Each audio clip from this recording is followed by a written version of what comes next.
Ujai, and welcome to the Wisdom of the Nile show. My name is Nahibsa Nesivik, alongside Ujai Kasati Hakama. Ujai to everyone. And we would like to first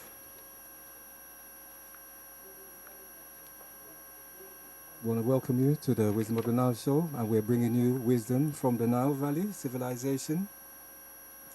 And this knowledge was introduced to us through the Health Center.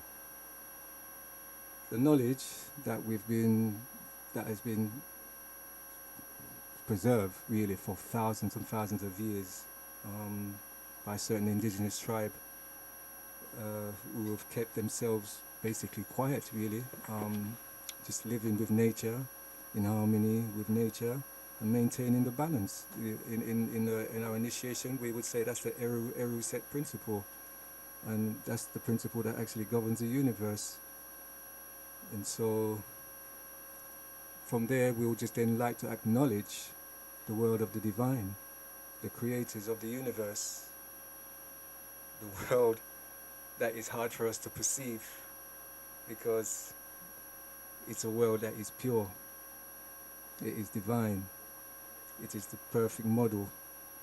We as humans we're striving really to achieve, to become more divinized, to fit in, trying to fit in to that harmony. You know, that was the vows that was taken by our ancestors. You know, it's that we want to become like the divine world. So that's our goal. That's what we're striving for. And so they showed us the path and gave us our ancestors to assist us. And through our ancestors, they're the ones that actually carry our destinies. You know, the mother, she carries our destiny, so does the father. They both carry different destinies.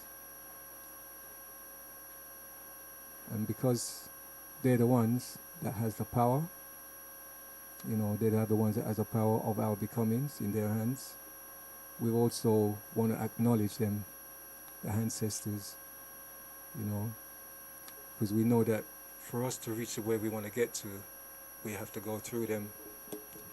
And so our teaching through the Earth Center actually helps us really to learn how to assist them from when they die. And there are what is known as dead relatives. And so we can assist them to become our ancestors. And we're taught really how to feed them, how to look after them, how to help to elevate them to that level. And therefore they can help to assist us back in return. And so the invaders, when they came in, they actually saw that there was a connection that we had with our ancestors. That's what was our strength. That's what actually held us together as indigenous people who was connected to nature. And so, because they recognized, you know, it was our strength and it was also our weakness, because that's what they used to break us down, to infiltrate, really, so that when they came in, where we was honoring our ancestors, they actually came in with the church and state and actually substitute that and gave us Jesus instead. And, you know, we've held on to that. Many of us are still held on to that colonial powers, their belief, you know. And so this is where we give thanks to the Earth Center, you know, who was founded by a Dogon high priest, Prophet Neb Naba, Lamusa Morendenibik. And the name Neb actually means priest. Yeah.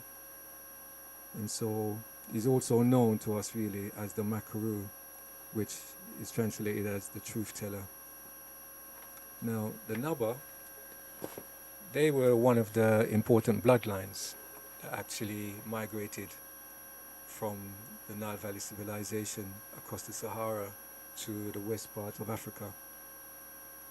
And, you know, they actually settled into areas like Togo, Benin, Mali, Burkina Faso, you know, around the west side of Africa there. And as I said, they just basically kept themselves to themselves really, and preserve what was precious, what was given to us now, to give us this opportunity for us to go forward. And this was all just due to the invasion from the Persians and the Greeks and the Romans. And so you know, because in order for them to assert themselves, they had to destroy us, and that was a part of the agenda to try to assert themselves within history.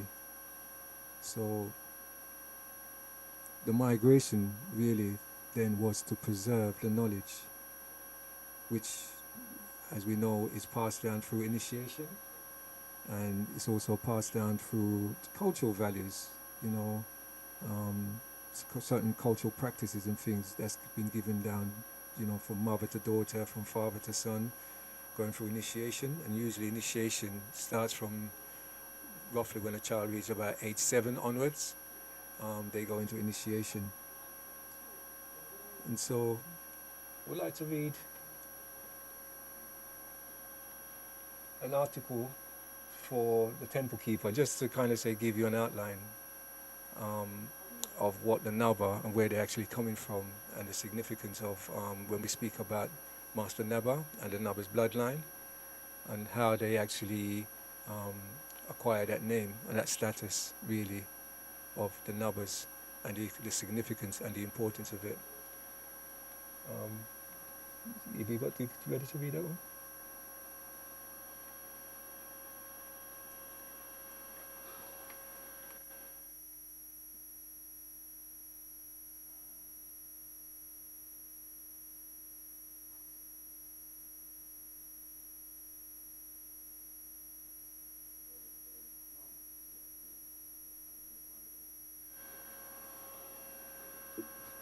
Wushai, this is an article from the Earth Center website, the Shrine of the Temple Keepers.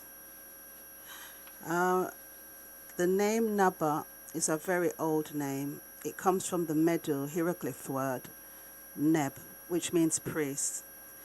There are a long line of priests. The modern believer can verify that in the Bible, one can read the only people that the children of Israel listened to and bowed to are called the Nabateans. You can study one of the many historical civilizations of the Nabateans which existed right to present-day Arabia.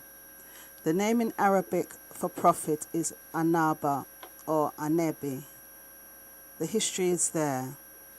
So the story I'm about to tell is a story that has been told since our very first ancestors. This story provides a clear understanding to whoever seeks to understand how the temples of the Nabas have become the most powerful and essential temples for not only the kings, prophets and pharaohs of Kemetic society, but for any person looking for spiritual salvation and redemption. The Naba temple elevates any pilgrim worshipper who brings their wishes and kneels before the deities that dwell within it.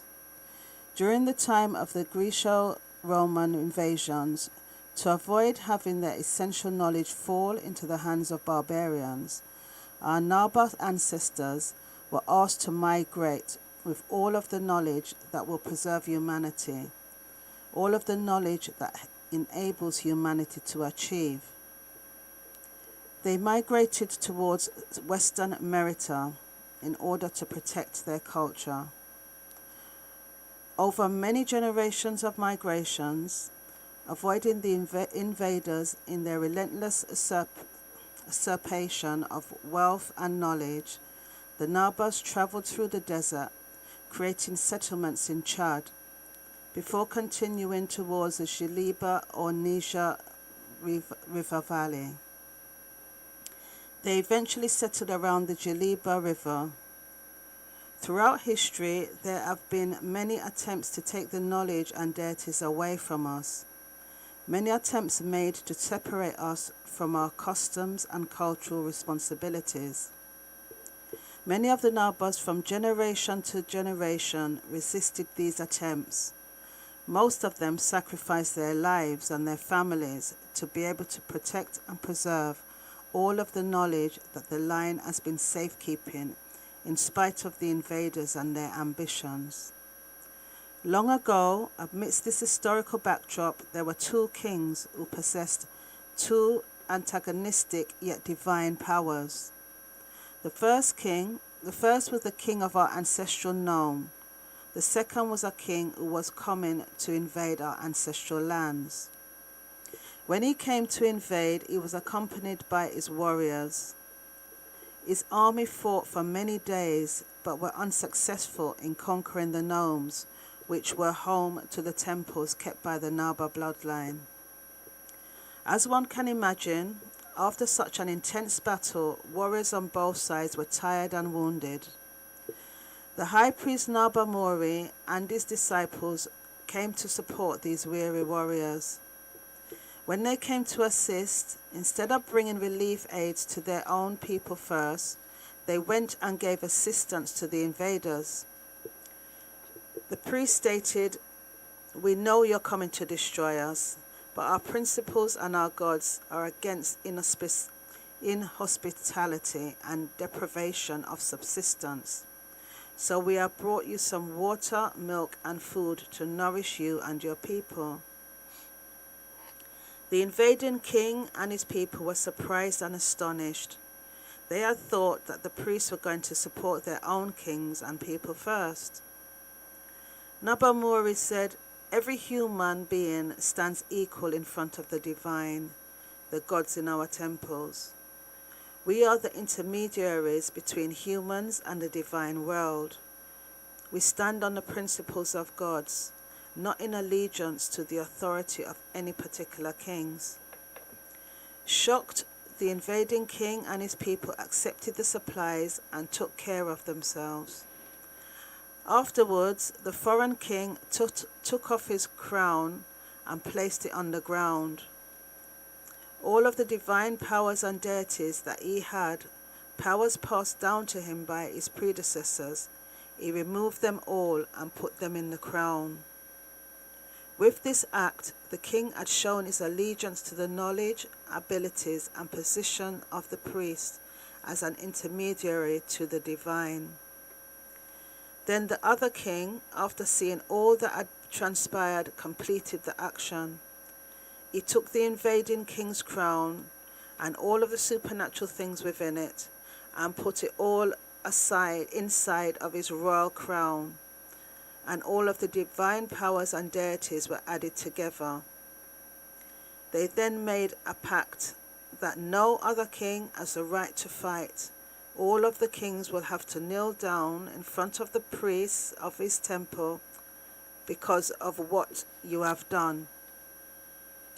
As long as you Nabas know how to take care of this responsibility, all of the kings will have to bow down to you and have legitimacy in front of humans and gods.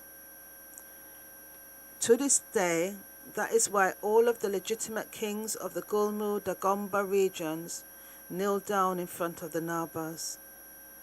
The Nabas don't bow before a king. For any king to have legitimacy in front of their people and the gods, that king has to show allegiance to the temple of the Nabas, just as their ancestors have before them. The crowns and amulets that they put together that day have been kept in the Naba temples for all of the kings around the world. This is what remains in the Gulmu regions for the whole world to benefit from.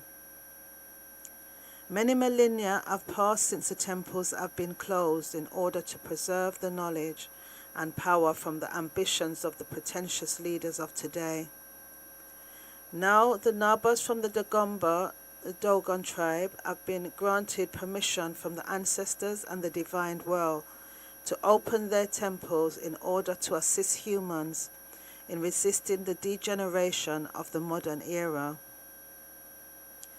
The year 413 of the sidereal calendar brings the opportunity for the first new wave of pilgrims, initiates, and kings to honor by their presence and or offerings this temple, established at the heart of humanity's spiritual pursuit. Traditional prayers, offerings, spiritual traditions of music and dance are held during the reopening of the temple this year. That was in the year 413.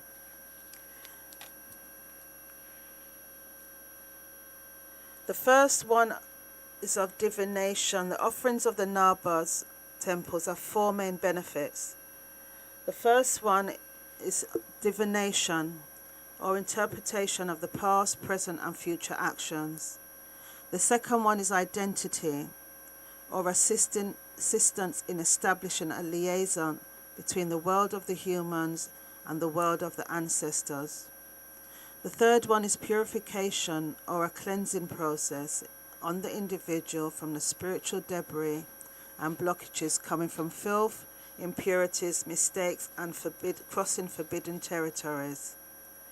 The fourth one is the rites of passage. This only happens every 8 years on what is known as the Mooney cycle, according to Chem Society. This process helps initiates to preserve the harmony of our ancestral legacy by properly setting the individual for a new function in his or her destiny within the greater existence. This is the ancestral legacy carried by Master Nabala Musa Morendenabig when he was sent into the diaspora with a mission to establish the Earth Center schools and reconnect those interested to their original spiritual culture.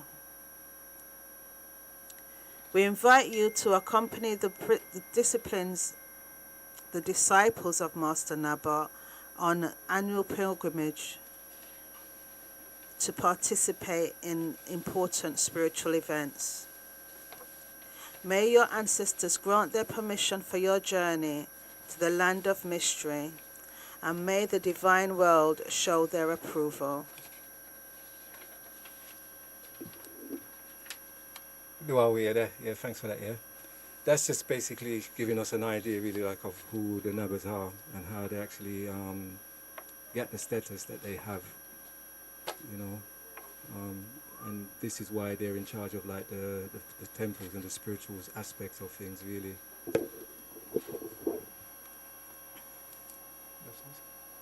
Yeah.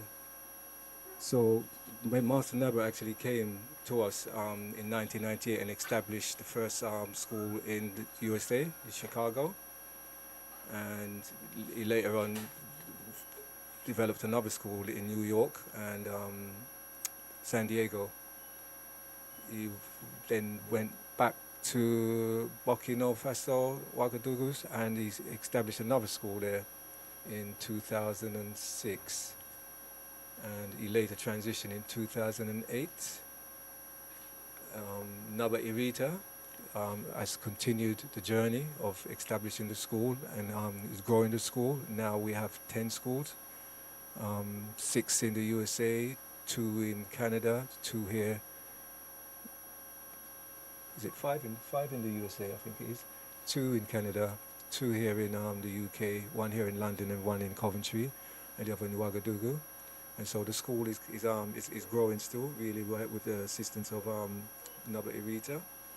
And we just give thanks for the Nabas and the Umtam School of Philosophy for sharing their knowledge, this knowledge which has been preserved for thousands of years, to assist us really on our journey so that we can find ourselves. And we're just going to play you a short little interlude.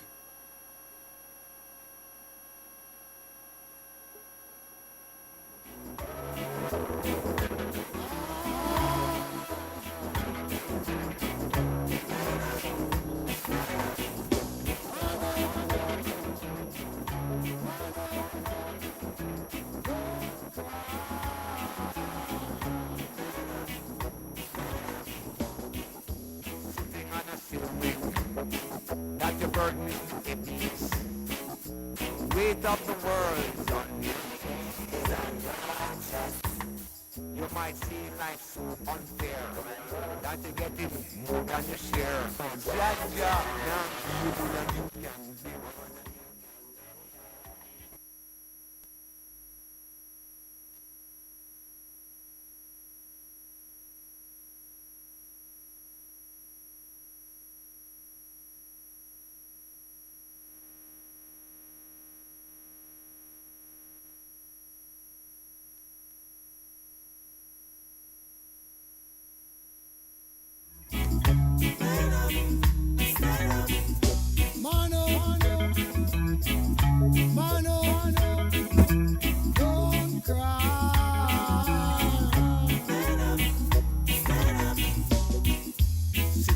unassuming that your burden is the heaviest.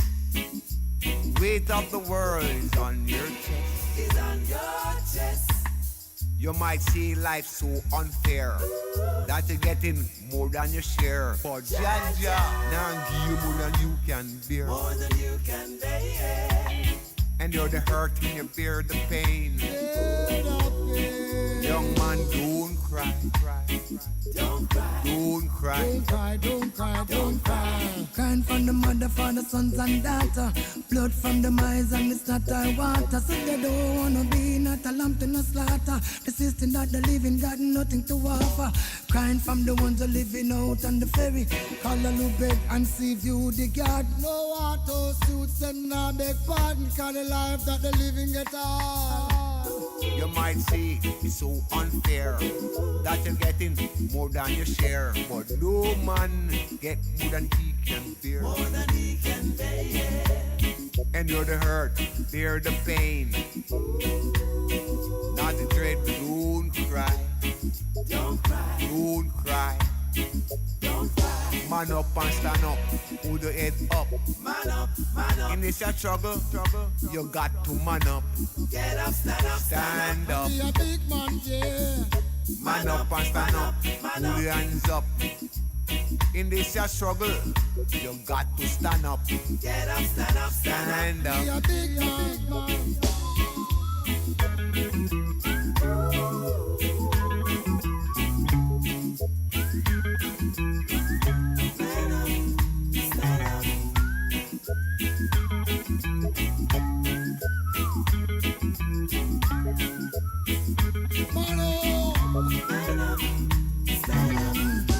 Crying from the mother, father, sons and daughter. Blood from the mice and it's not our water. So they don't wanna be not a lamb to no slaughter. The system that the living got nothing to offer. Crying from the ones who living out on the ferry. Call a little beg and see view the guard. No auto suits them now beg pardon. Cause the life that the living get hard. Man up and stand up, hold the thumbs up. Man up, man up. Jano, you got to stand up. Get up, stand up, Stand up, yeah. Sitting and assuming Oh, yeah. that your burden are the heaviest. That's The right. weight of the world Step on your chest. is on your chest. Yeah. Don't know what the next man been through. Till you walk a mile in his shoe. Never know what he's been through. Him go through this struggle. And you're the hurt, bear the pain. Big man, don't cry. Don't cry. Don't cry. Don't cry. Man up and stand up, hold the thumbs up. Man up, man up. In this your struggle, you got to man up. Get up, stand up, stand up.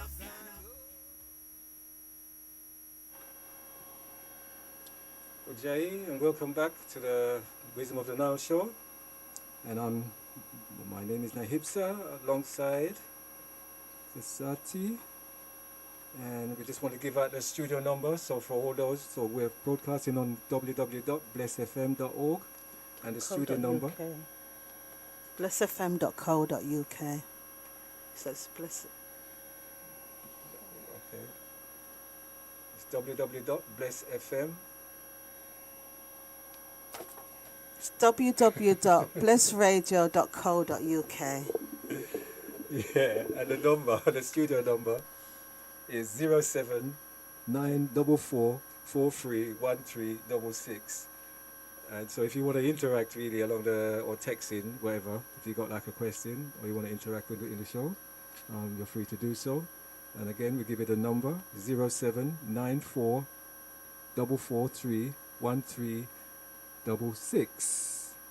And that's the studio number that you can actually reach us on.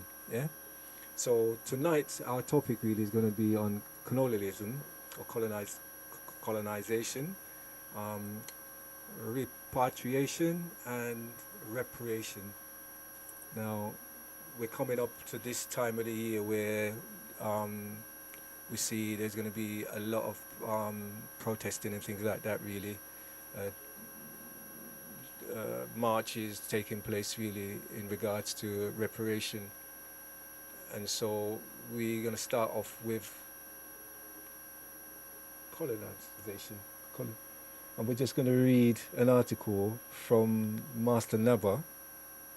From the Philosophy Podium. This is an extract from the Philosophy Podium. Even those who have been presented to us as our worst enemies look like us, and they are born from fathers and mothers who love them. Even the selected, shorted commandments of Moses forbid us to kill our neighbor. The end does not justify the means, and every life is sacred and deserves to be valued as a divine creation. This is the truth every individual understands almost instinctively. Maybe we should wake up to the sad reality that we are the only ones who still want to believe that this colonial system has a good intention towards humanity. We are born into a battlefield of ideologies, each wanting to prove to the other who is controlling the world. All those ideologies feed on our very own blood. This system does not guarantee any human values. This is why, while our churches are teaching us not to lie, kill, etc., they are also trying to recruit us as knights to go lying and killing in the name of the church. This is why in all governments, military budgets are the largest. This is why slavery and genocide practiced on people of color have not been perceived as crimes against humanity. Any individual who refuses integration into an army because he or she does not want to kill humans is designated a prisoner of conscience.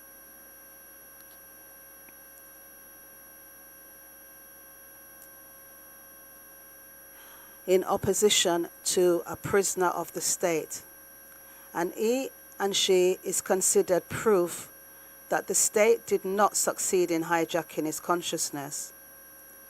This is considered a sign of weakness in the system. A strong state is a state that is able to mobilize all the people and send them to die without asking themselves any questions. We would like to call this patriotism, but that would be conceding that your life belongs to the country or to our leaders. We should learn to value and respect life as a divine creation.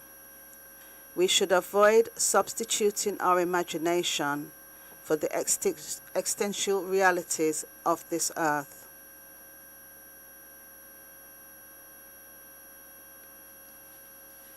That's it. Okay, dua for that. Yeah, and so this leads on to when you want to build a political system, if you want to build a colonial system, if you want to build an oppressive system, there are stages that the system would go through. Yeah, and it's about building businesses. It's about making money, businesses that's viable, that's going to be making money. And colonialism is based off using cheap labor, using people's land, exploiting people. And they do this by any means necessary. Whatever it takes, that's the agenda. It's about making money. Nothing else. There's no concern. There's no regard for the people themselves. And so, once they accumulate their money, then the agenda is they buy politicians.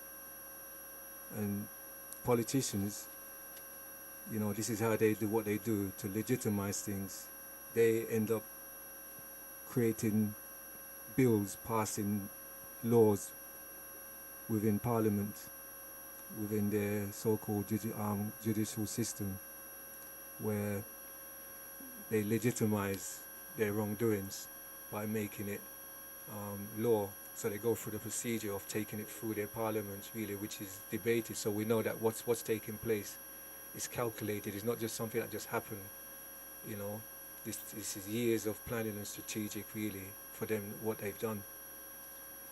And so once they buy the politicians, you know, who are, we know politicians are corruptible, so it's not hard really to approach them. And you know, if you've got the money, you know, they will sit there and they will do whatever it takes, really, right, to come up with what it takes, so-called laws that they would implement. And so once they implement these laws, then it goes through the legal side of things where it becomes law. Yeah. And so within these legal system, they actually set up laws as well to protect the politicians, because that's one thing we've never seen or hear of any politician that's actually gone for prison for all the lies and everything which they've actually told the people, and actually gone against what the people then want. Because really, the government is supposed to be there representing the people, and the people are supposed to be the power. But I don't think the people they've ever get listened to, really. So they are the ones that's actually controlling the system. Yeah, and they legitimize it by putting it, as I said, making it law. And it's these laws, it's through these laws, you know, that the legal system, that's where they institute, they implement these constitutions, you know, and this is where they manage the whole kind of operations, you know, from businesses to trade to industries. These are the principles, the laws, because it's the laws at the land that actually binds the people together, that holds the people together, that keeps the people in order. So, you know, and after they set up the law, they're legitimizing things. So now, if you go against it, you could be locked up in prison or whatever actions they choose to take against you. Then comes the media, which pushes out like all the propaganda, you know, the indoctrination, the education. So we can see how through communication that how it's used, really, that subliminally, unconsciously, we go through our lives, because when we come into this system here, we came here with nothing, so we are a part of our environment. And so if that's what the agenda of the system is, then we fall into line with it. Yeah, and through the education system, really, right, we conform, you know. And this is where we have to give thanks for places like the Earth Center, where we can de-brainwash ourselves, really, to follow the principles that we should be following. So colonialism, really, it actually started before the Berlin Conference, but they legitimized it from the Berlin Conference, right? When in 1884, when they came up with the Berlin Conference, which actually started in November of 1884, and these were where about 16 different countries actually got together in Berlin, and they had a big map. It was a massive map they had on the wall, where they sat there and they debated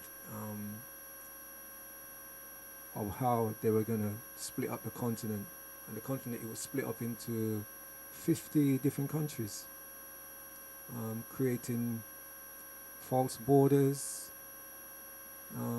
grouping people together that shouldn't be together, that created a lot of internal violence, wars amongst them. So the conference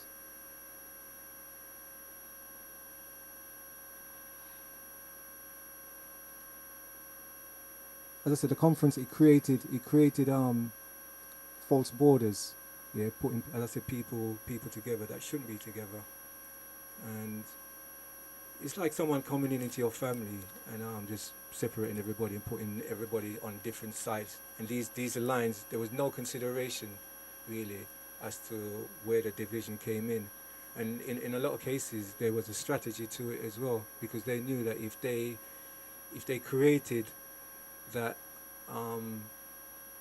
disruption, there would be no harmony amongst people. So while people are fighting against each other, they can be doing what they're doing and take control of like all the resources that was there, you know, that they came to pillage. And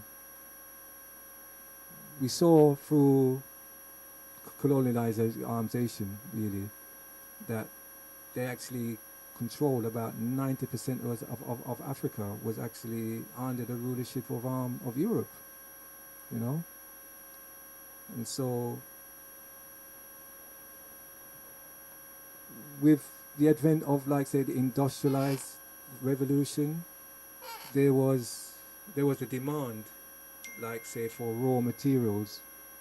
Yeah, so this is where Europe was developing, you know, so things like rubber, diamonds, all these different kind of raw materials that they needed was there in Africa, and they saw that. So the Berlin Conference, really, you know, it was a way when it started, when they got together. One of the things that they actually did was to kind of abolish slavery, in a sense, really, right? Because they made it what they did. They made it easy for themselves for trading. You know, when they opened up the doors for themselves, because what was happening was, before the conference, they were actually fighting against each other. Yeah, they were fighting for borders, fighting for territories, really, right? So amongst themselves, really, right, there was no army or anything there, really. So as I said, their aim was to try to make it easy for themselves, which is what they did. So, yeah. So in the new industrial era, the value of Africa actually rocketed, yeah. Not just by the materials that it was trading or you know, that it had, but and the trade routes that they were using, but also the goods that they produced, they were actually kind of trading back to Africa. So as much as taking the material and the resources out of Africa, when they bring it here to the West, they were actually, what they were producing, they saw that there was a market there back in Africa, so which they were selling, and obviously the price that they were selling it back to us for, really, again, didn't do much for the economy of the African continent there. So it was a win-win situation for them, you know. So the scramble for Africa, it wasn't only about like economics, it was about colonialism, you know, and that was to be a fast track, because there was a political battle fight amongst the European to see, you know, for supremacy, to see really who would rule. And so from taking the resources, there was this power thing in there as well. And one of the main perpetrators really within that really was the French and the British. I think they were the two really, right, that actually came away with a lot. Yeah. Because I mean, they were, you know, they had their own issues, and you know, they were fighting against each other. But these people, what they did, they were very clever. If there was a bigger pie to be gained, yeah, you know, they didn't look at the small internal fight amongst themselves, really, right? They stopped that, and they actually united together with this in this conference, really, to take away the resources from Africa. So this is where they agreed to convene, around the conference, around the conference table, and it actually started in 1884, but the actual bill was actually implemented in 1885. This is where, when they signed the act, it was called like the Act of Berlin, and the agreement, as I said, to abolish slavery and to allow that free trade amongst themselves. So the act also drew, I would say, boundaries, giving the Europeans the powers, and turning the trading partners into subjects and making it into their empires and legalizing the scramble for Africa. So initially, Africans were quite welcoming to the Europeans when they came in. So then it used to be free trade. And so these people, they actually saw really right that, well, why are we going to be paying? Why are we going to be paying these people their money for things when we can kind of do what they did? So this is where they came in, and they enforced themselves really and legitimized what they did. So the Europeans saw Africa, and they saw it really like it was like the dark continent. For them, they were the ones that was going to give Africa the enlightenment that they needed. So hence they came in with Christianity, through their missionaries, and they came in and established their colonies. And that was the project. These were the project that they actually came in and implemented on humanitarian basis, because what they saw us they saw us, as we said, as a dark continent, as savages. We were uneducated in their eyes, so they felt obliged that they were doing us a favor, when really, when they came in, they saw things, they saw civilization that they couldn't understand. Yeah, they saw people that was living in principle with nature. They didn't understand all that. So, it's like someone taking your kindness for weakness, and it's exactly what happened there. So that's a lesson to be learned. Anyway, we're gonna move on. Certain part of the show, we just want to bring in our guests, and we can continue on this topic. We'll just play this short interlude here.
Ushayi Hassane. Good Johnny, how are you? Ushayi. Welcome to the Wisdom of the Nile show. Brawo. Can you hear us clearly? I can indeed. Okay. Would you like to introduce yourself, please? Yeah, Ujjayi, everyone. My name is Sounoka Fahkara, and I'm a member of the Earth Center. So I've just come to talk to you today. Been invited on the show. Yeah, I mean, I'll take your lead from anything that you wish to ask. Before we go into that, I'd just like to give thanks once again to our ancestors and the divinities for keeping us here, safe, and able to try and open our minds to reason. Do all for that. As we say, we've got to honor our ancestors and the divine world, and also we recognize the Makaru himself, you know. Most definitely. Yeah. So our topic this week is as you've heard probably, is on colonialism, colonization, reparation, and repatriation. Yeah. Would you just like to give us your take really, like, on how you see our colonialism really has affected the continents? Yes, I mean, I heard what you were saying, Sen, there, about the historical facts. A lot of people are becoming aware of this. And, the colonialization was over hundreds of years. So, long before the official colonialization was there after slavery, the unofficial colonization was there. And, a lot of people are speaking to the history and even speaking to reparations. And I'm not even going to speak too much to reparations because I think it goes without saying that we should get reparations. But in the world as it is and the corruption that it is, it's like if somebody comes to steal something from your house, or in fact, they steal your house, and, you're in an unfortunate position that when you come back, they got squatters' rights. And then you're going to beg that squatter for access back to your house. That's the situation we find ourselves in, asking for reparations. Now, a person will still have to try and get access back to their house. But, it's not going to be an easy road. And you're basically asking someone who's stolen something from you to give you something back. The way the world is going at the moment, you can see that, I'm not going to get into any politics, but you can see on the facts of it that the world is more bankrupt, allegedly, than before. Because the reparations that people are asking for is mainly from countries and sometimes some institutions. But most of these institutions, you can imagine, already in this COVID situation, are going to say they're bankrupt or got very little money. So, there's a lot of talk, a lot of apology talk, and airy-fairy things about they're going to invest in people and so on and so forth. But, the old adage is actions speak louder than words. So we will see if any actions actually come out of it in terms of reparations. I know there's quite a few people in different places that are fighting for reparations. So I'll leave that for them to talk about. But in terms of colonization, I think, it's been said, and it's been said so many times that maybe people take it glibly, but it's the mental slavery that people have to emancipate themselves from. And if we look at the path and the trajectory that the colonizations took, they colonized the mind long before slavery. That's how slavery was able to be perpetrated. And, you know, these things that are written in the minds of people, not just what's written on paper, are the things that it's very hard to break out of, because in Umtam, they have so many expressions to talk about how you're educated and how you come to be who you are in terms of environmental factors. And, you know, when you're educated by the people that have oppressed you, then you're always going to be in a situation where, you know, you're on the back foot, because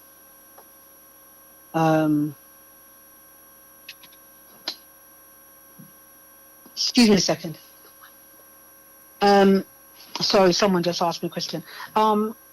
Yeah, you're always going to be on the back foot, because you can take it from creation and the creation story right up until today. And if you go back into the creation story, you have a situation where you have Uzzah and Aisha and Set. And I'm not going to go into the full details of it, but suffice it to say that Set killed Uzzah.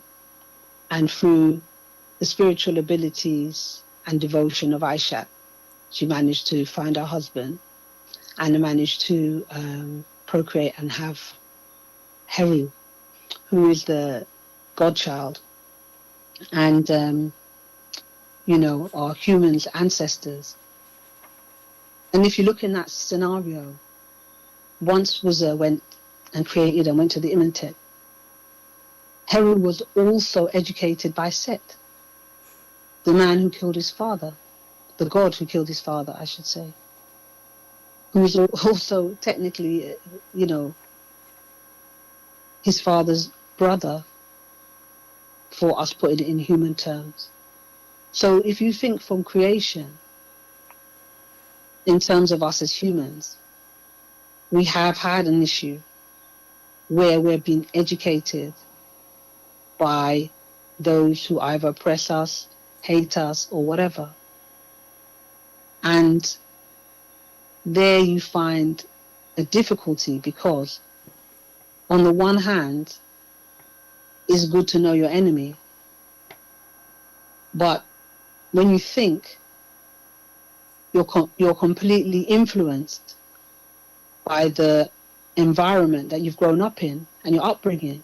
So if your enemy has educated you, or your oppressors educated you, then even the process of thinking is warped. So for us as people in the African diaspora to even think about emancipating ourselves from the slavery that we've been under mentally is a very deep set task. Because even to think, most of us are thinking with the mindset of those that educated us.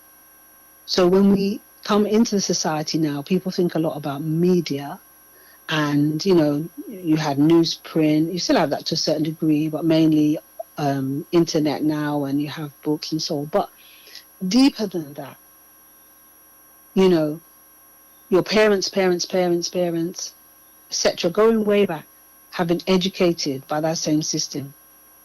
And the people who are the descendants of the oppressors have also been educated in that system, not only to have the negative mindset towards the oppressed, but also to have the tools to persist and maintain the oppression. And so we find ourselves now in a modern world where, you know, sci-fi has come to life. And, you know, politicians who blubber their way through are glibly talking about AI like it's talking about chips. So, you know, we're at the realm of talking about artificial intelligence.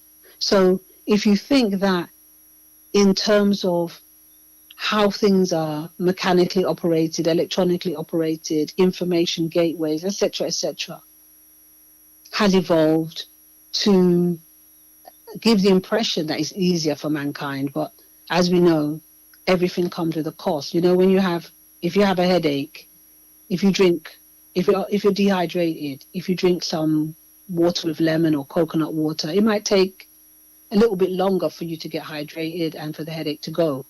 But you don't have the negative side effects. In fact, you get the positive side effects. Whereas if you grab for some paracetamol or ibuprofen or whatever, it probably, the headache will die down quicker if it's, is affected by it. But the side effects are there. And so you have a situation where we're now in AI times in terms of the way in which our minds are manipulated.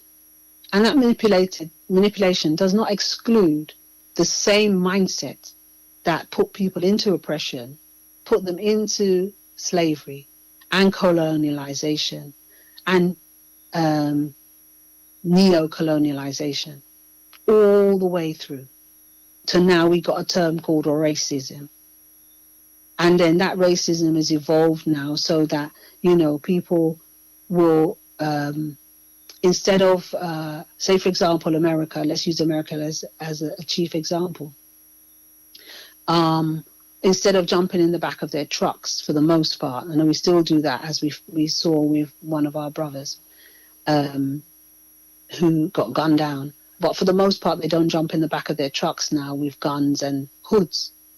But what they do is they use the police as a weapon. So you have a brother or sister going to, it could be anything, look at a house, driving a car, whatever. And any old white person, any particular one with any great power, just any old, Mary Jane Sue, who happens to be in her front yard and thinks you shouldn't be walking there, can call the police as a weapon and know that they only have to say African American. It's like a code word. Mm-hmm. Then that person's very life can be in danger. Mm-hmm. So, the colonialization now is on a different level, because in the same way that they don't have little kids going up the chimney here in England anymore, white kids going up the chimney anymore. They then had them on the factory floor. Now you've got robots to do the work. In the same way, the racism has evolved, but it's just colonialization by another name, oppression by another name.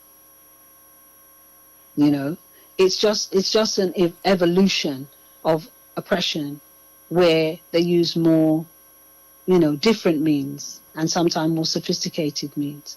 And so therefore, as the product in a society of that colonialization, one finds oneself in an untenable position, because on the one hand, you stand up and you want to educate yourself and all the rest of it so that you can open your eyes to the history and to what is going on around you. But on the other hand, you can see it in video after video or whatever from, extremes of completely different things, where the average American citizen who is, not into any, I'm not going to call it law abiding in terms of the American laws, but in terms of moral behavior, they will see themselves, they're not trying to hurt anyone, they're not thieving, they're not doing anything, going about their daily business, legitimate business, has to be shoring themselves up, because they know that if they're going to do any ordinary thing that an ordinary person would do, ordinary person being average WASP, white American, male, they're at risk of being detained, arrested, shot, whatever. So therefore, on the one hand, you want to evolve your mind from that colonial mindset. But on the other hand, you still have to be addressing it in your everyday life.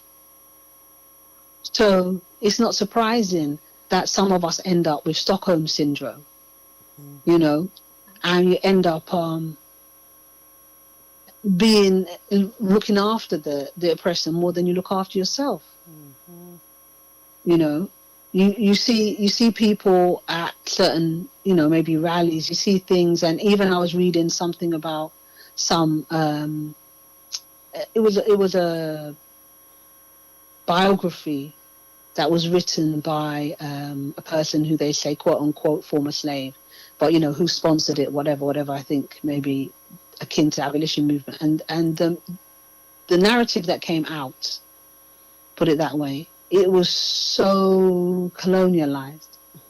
And he said that to a man, none of the slaves hated their slave masters, and even though they were so oppressed and blah blah blah. And I thought, well, that's true. The capacity to love from African people is great. And I know to a certain degree that's true. But I was thinking there must have been some. But again, even that story, they will only tell the stories whether it's genuinely his feelings or adapt those stories to again fit the narrative. So even when they give the impression that they're finally getting the message, or that they're letting the oppressed person speak, they only can speak within the parameters of what is allowed by the person who's still holding the control.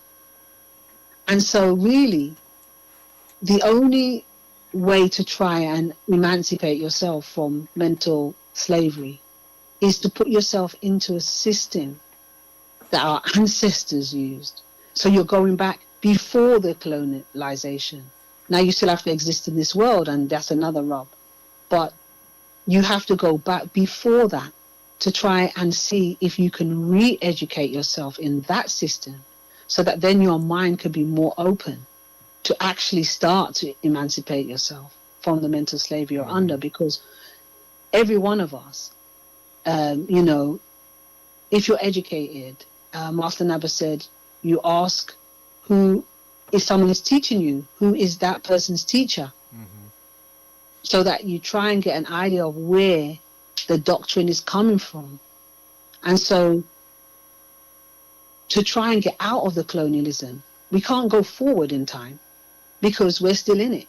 We're not in this utopic society where everyone's shouting Black Lives Matter, woo, woo, woo, and that's going to get us somewhere. We've seen it before.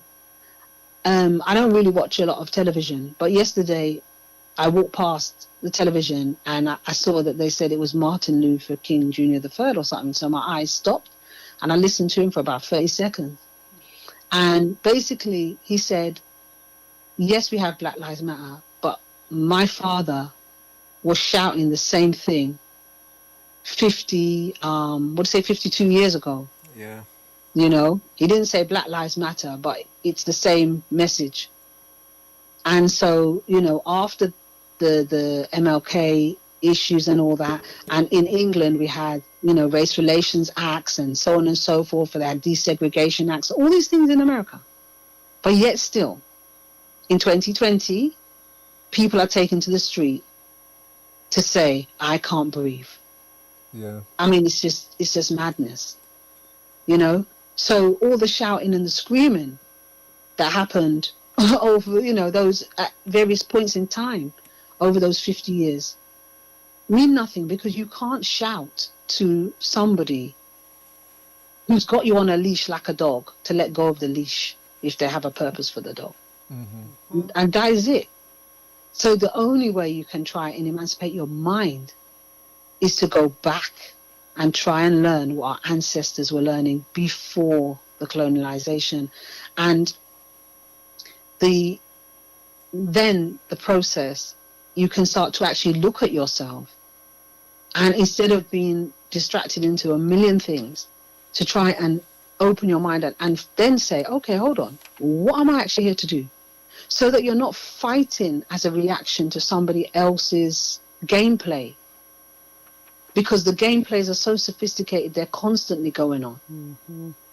In initiation, they have a thing where they talk about Ben, which is like evil. And they say evil is dynamic. It constantly changes and constantly moves. So when you're shouting and screaming, and this is what I'm saying, we had the riots in England when you had the sus laws in the, in the 80s, you had riots. You had riots in the 90s. You had the big riots a few years ago when Tottenham, Croydon, and all those places went up. But yet, still in 2020, we're shouting Black Lives Matter. Yeah.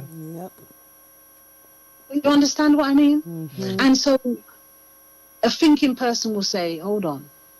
If you keep doing the same thing and getting the same result, that's a form of madness." Mm-hmm. That is a form of madness because it's not getting the same result. And if you only have certain tools in your intellectual box, then you can only come to limited conclusions. Mm-hmm. So what we need to do is arm ourselves with better tools in our intellectual boxes that we can actually use. And then when we access some of the information and the understanding that our ancestors have, we start to look at ourselves first and say, hold on a minute, before we do anything else, who are we and what are we here to do? Yeah. Because we got born for a reason. We're here now, we're in this skin, we're in this gender, we're in this country, we have all kinds of identities, national identities in our family, identities in various, even organizations, say the EC or Initiate, friendship groups, all workplaces, all these types of things go on. But these things are just like survival. Mm-hmm. These things are like when the caveman had to learn to light a fire to cook the meat to eat. They're not really what we came here for. And so that's what we have to really focus on, because the gameplay of the people that set the game, is dynamic, is bent. Mm-hmm. And, people blame, people have got into a lot of trouble in the last week because they're calling out certain races of people and this and that. But at the end of the day, bent is dynamic. Even on our own African continent, we had ancestral brothers and sisters that assisted with the slave trade. Now, whether it's because they were brainwashed or not, it doesn't matter. That's the fact. And so bent is dynamic. Mm-hmm. So while we're concentrating on who's doing what, who are we going to go to? Brothers and sisters in China, when this COVID thing happened, then they started getting beaten up on the street. Mm-hmm. Yeah. Mm-hmm. If you're here, so people will say, oh, Asian people, Jewish people, white people. Who's white people? No, there's no such people. So European people of various, who can we say? The French, the German, the Belgian, the English, or the British, whatever they want to call themselves. Yeah. Mm-hmm. Then the French, the Portuguese. So it's the world over. So at the end of the day, you find yourself in a position that if you concentrate in your energies on somebody else's goal, then you don't get a time to achieve your own. No. Exactly. So even if you're trying to fight their goal, they're still winning. The only how you can be achieving is if you go into your own education so that you can look at what you're supposed to be doing. And if in that, some of your actions is fighting against their goal, then that's how you do it. But by constantly being engaged, then we're still colonized because we're having to be in the fight. Mm-hmm. I mean, and that is the issue, that, we're diverted to a lot of strength. And we have a lot of strength of character. And that strength of character, again, is diverted to be fighting against battles that are not really ours. Mm-hmm. But we're forced into that situation sometimes because sometimes it's survival.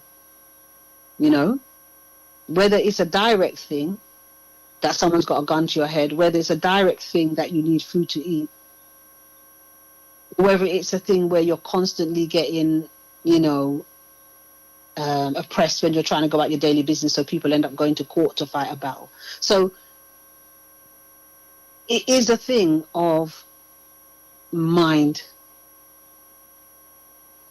It is mind over matter. And if you look at the ancestral way of being, if you know, initiation, I'm not a person who really joins anything, to be honest, in my entire life. I don't like to join groups. I'll attend things, but I don't really like to join it. And so for me to be an initiate is a big thing, because I don't really join things. But what resonated with me was I listened to some lectures some years ago before the EC had a school in England.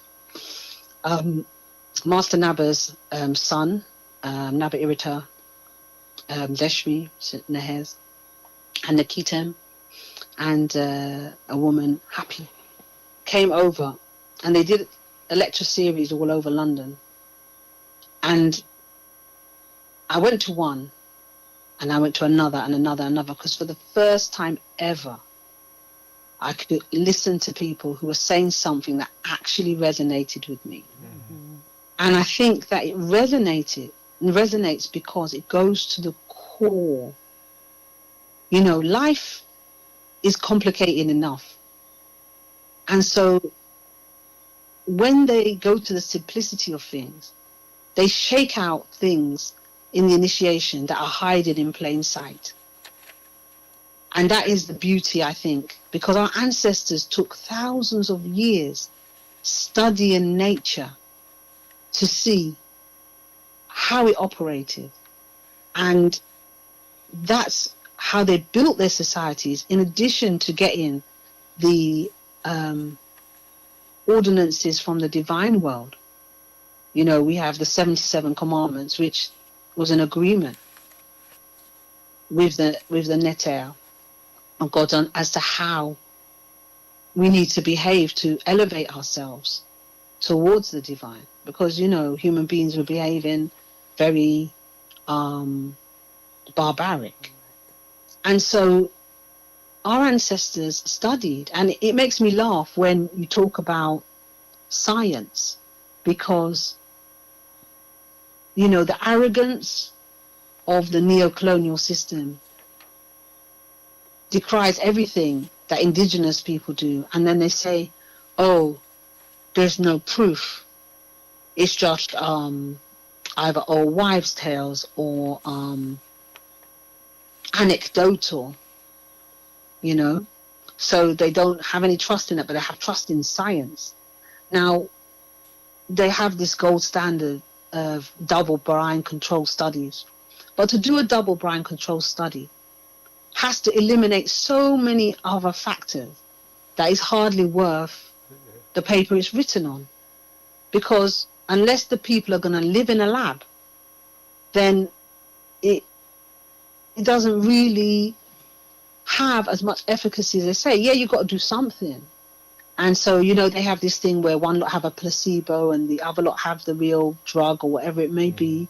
And then they'll say the people running the test don't know which ones have which. And at the end, they find out if the symptoms or whatever disease or whatever it is has reduced from the medication or whatever it is they're giving people.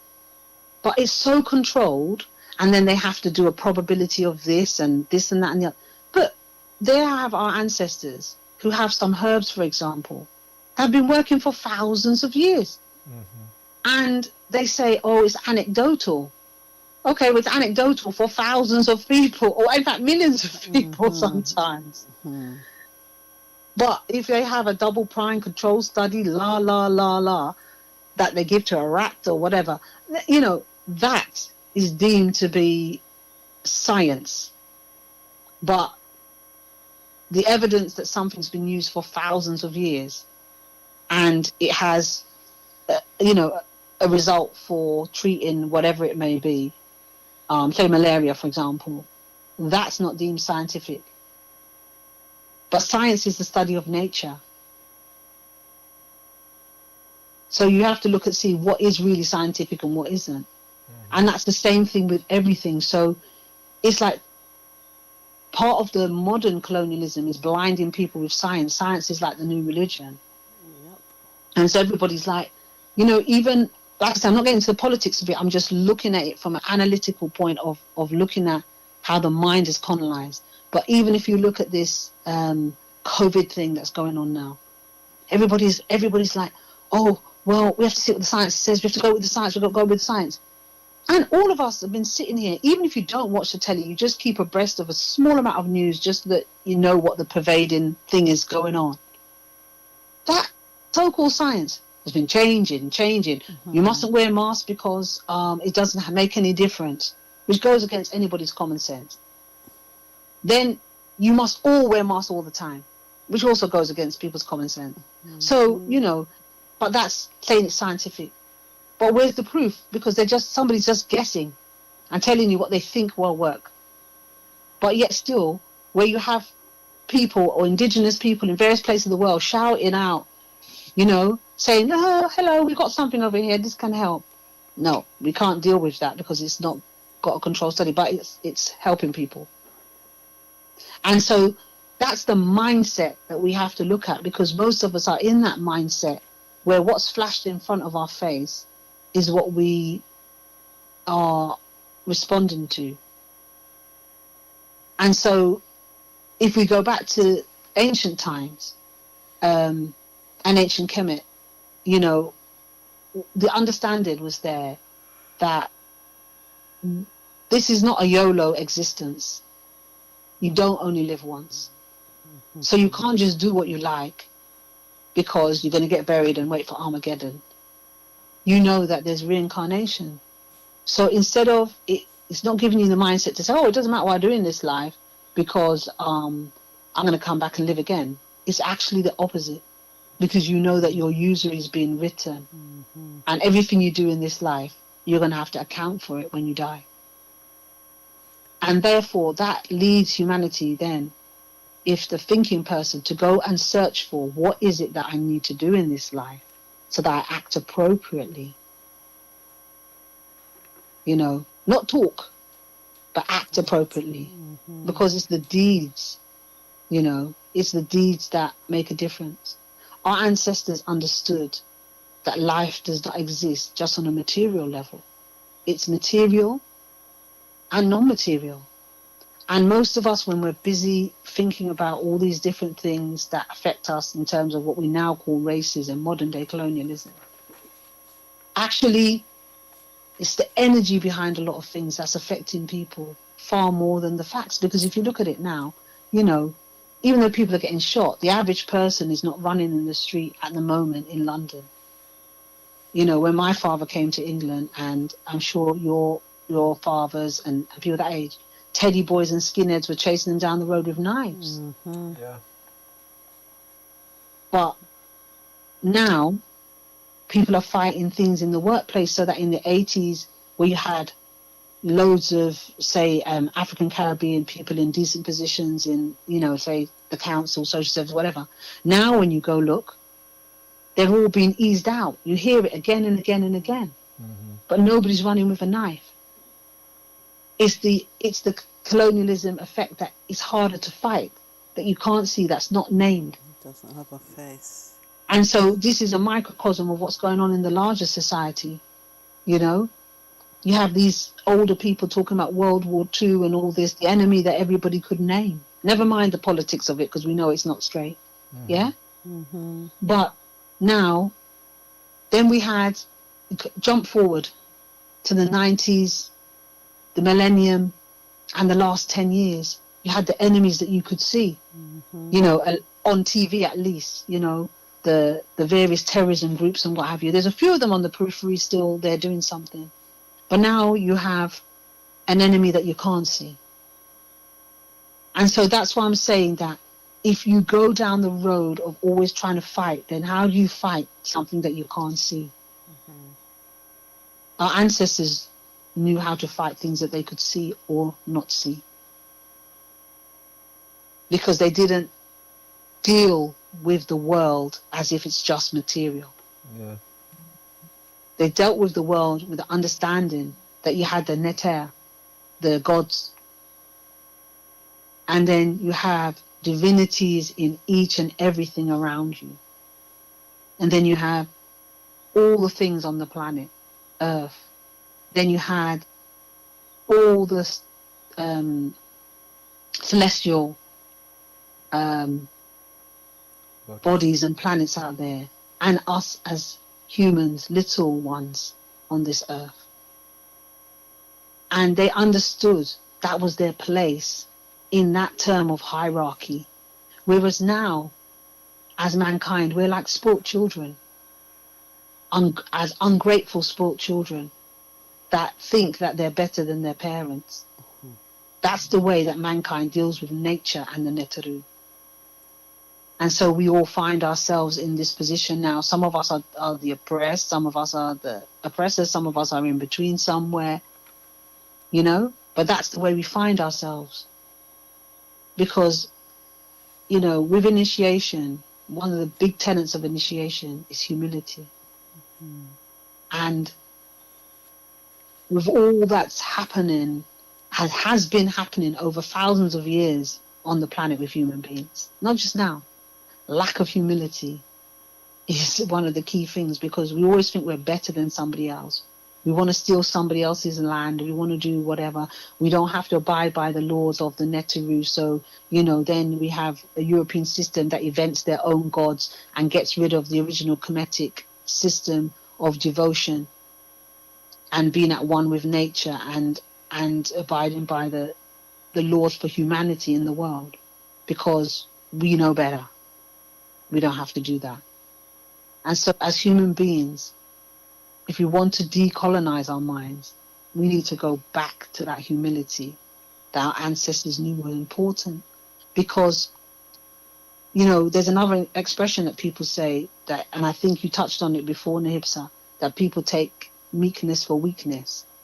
Yeah, So, for weakness, yeah. you know, people will go and they will look at some people in Merita, very humble, and they might say, oh, look how they live or where they live. You know, maybe they live in their traditional adobe or mud huts and so on, and they're looking down on them.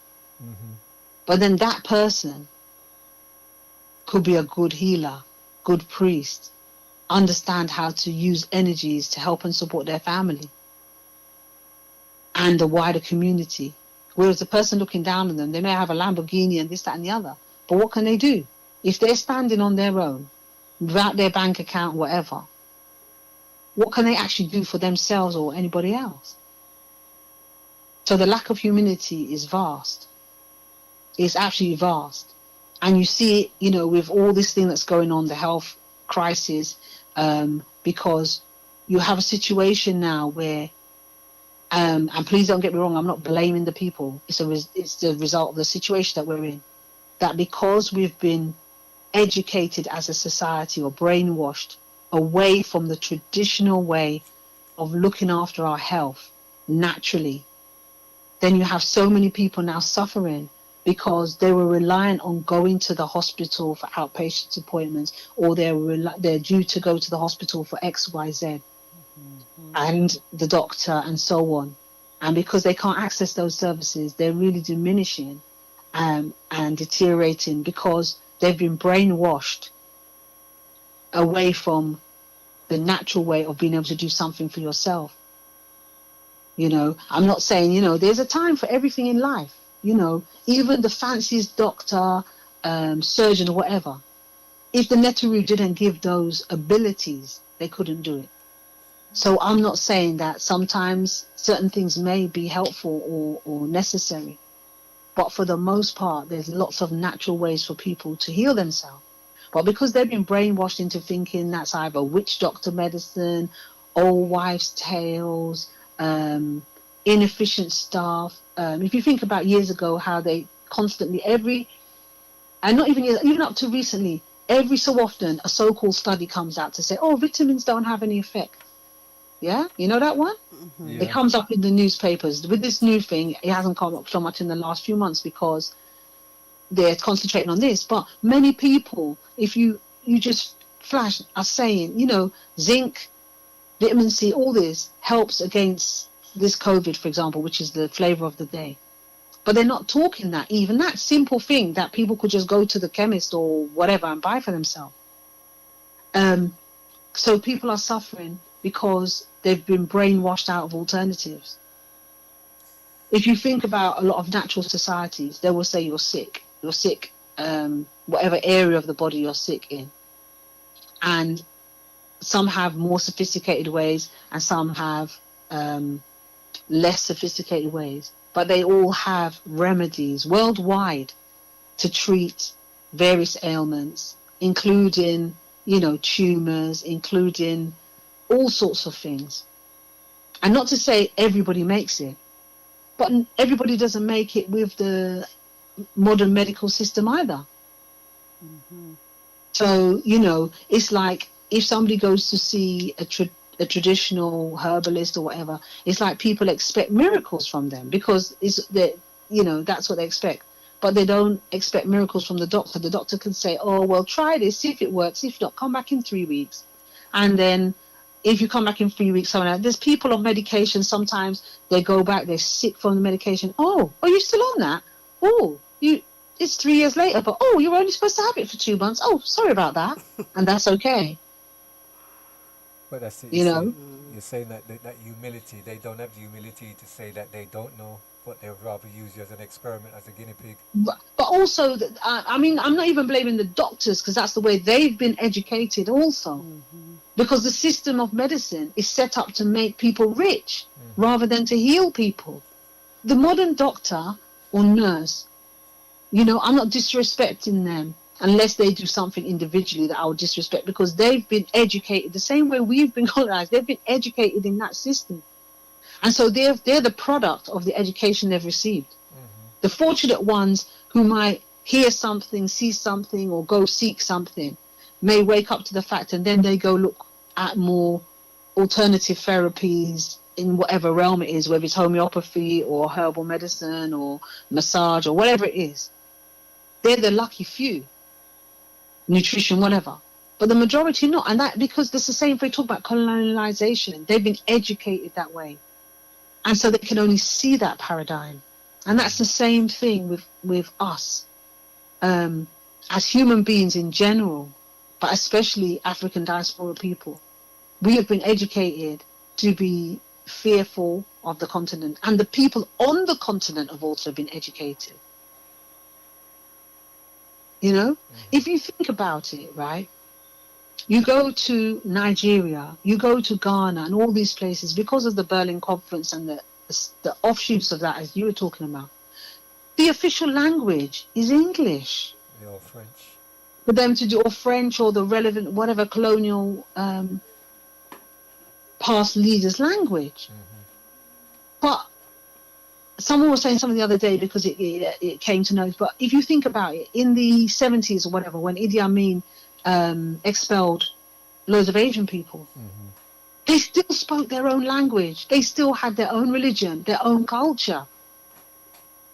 But if you look on the mainland of Africa as a continent, our own traditional practices are demonized. The local people even will say, you're going to see juju, or you're going to see traditionalists are getting more and more hounded out from the Christians and the Muslims. But how do we change that mindset though, really? Because this is what this is all about though, really, isn't it? Like even coming through initiation. But that's what I'm saying. You have to go back to learn the traditions of your ancestors, because it's only then that you can change the balance. Because you can't convince the other people, but you can just change the balance. And a time comes with many of these people where they seek traditional knowledge. They go to see a traditional healer, the traditional spiritualist when they have problems. But then if you have organizations that are saying, well, look, we're going back to our ancestors, we're going back to that knowledge, then you're bringing up the respect and rejuvenating that. So when Master Naba was given the permission to come out by the kingships and the various temples, they obviously foresaw what was going on and felt the need for it to come out of hiding, for the modern world to be able to get some of that understanding. There's time and space. Even how your day is messed up in the society we're living in, much less anything else. So that's for everyone. So really, to really get out of the colonialist mindset, you have to go back to tradition. You have to go back to tradition. And, you know, the indigenous populations all over the world, you know, they're under threat. Forest deforestation, infiltration, modern day religion, starvation, all sorts of ways. And so we have the privilege to be able to go to the Earth Center and learn some of that knowledge from the Dogon people, who are respected, you know, continent-wide as holders of traditional knowledge and information.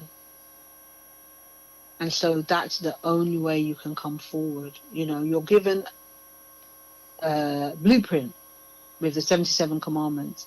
When you go through initiation, you also get lots of information about how to deal with yourself as a person, breaking down some of that, you know, matter that's in our eyes, taking the curtain away from some of the double speak and the things that are in front of you that don't make any sense. Because even that is a cognitive dissonance. A lot of the time, so many things that are in our everyday life, it don't make sense, don't make sense, don't make sense. But if you don't have an alternative or an understanding, an alternative way of how to go about thinking about it differently, that in itself is a cause of stress. You know, so really, I mean, it's a difficult one in this time, because it's a time where the fight and battle really is within, and it's within for all of us. A battle of our morality, dignity, having that courage to go and seek our destiny, and to have the strength of character to do what it takes to try and achieve that. And that's big and deep, because, you know, even as a person of African Caribbean descent, you say you're going to look towards your African ancestry, everybody's like, oh my gosh, she's Juju, Demonize. yeah, you know, Obia and all this. And, you know, I always laugh, because I say, when these people, you know, they talk about feng shui, and I say, well, that's Chinese people, Juju. And then you talk about, you know, you go, how many Asian shops have you been in? And they're proud. They don't care. They have their shrine in the shop. Yeah. Their incense is flowing out. Whatever. How many people see certain Asian shopkeepers? They're mopping the floor, and they mop out the front of their floor every day of their shop. And you smell all the incense burning. What's the incense burning for? Most of them is money attraction incense that they're burning. Okay. I don't know if you realize that. No, I didn't really know.